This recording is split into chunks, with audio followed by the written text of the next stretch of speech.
89 আৰু 94 একৰ ভিতৰত ছাত্ৰ ছাত্ৰীসকল তোমালোকেও মনোযোগেৰে শুনিবা।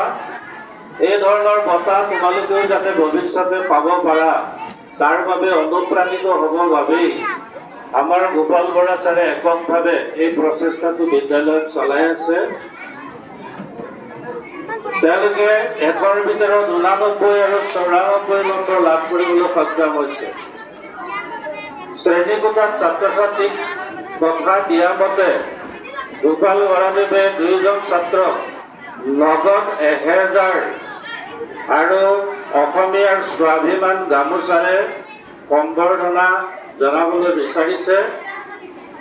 গোপাল বৰাদেৱৰ হাতৰ পৰা এই সম্বৰ্ধনা ল'বৰ কাৰণে আমি 2গৰাকী ছাত্ৰ ছাত্ৰীক সন্মুখলৈ আহিবৰ কাৰণে অনুৰোধ কৰিছোঁ। অংকিতা দেৱী, দৃষ্টিনন্দন, ক্ষমা কৰিব, দৃষ্টিনন্দন ভাৰতী, তেওঁ একৰ ভিতৰত 94 নম্বৰ পাবলৈ সক্ষম হৈছিল। আৰু দ্বিতীয় বিজয়ানন্দ নাথ, তেওঁ একৰ ভিতৰত 89 নম্বৰ পাবলৈ সক্ষম হৈছিল।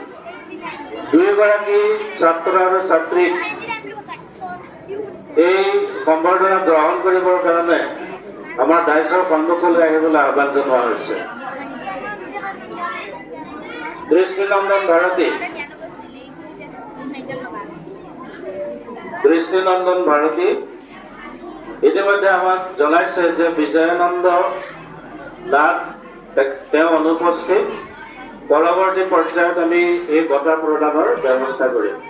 এয়া গোপাল বৰা ছাৰে অসমীয়াত সৰ্বোচ্চ 94 নম্বৰ একৰ ভিতৰত পাই বিদ্যালয়লৈ সুখ্যাতি কঢ়িয়াই অনা এয়া আমাৰ অতি মৰমৰ ছাত্ৰ দৃষ্টিনন্দন ভাৰতী।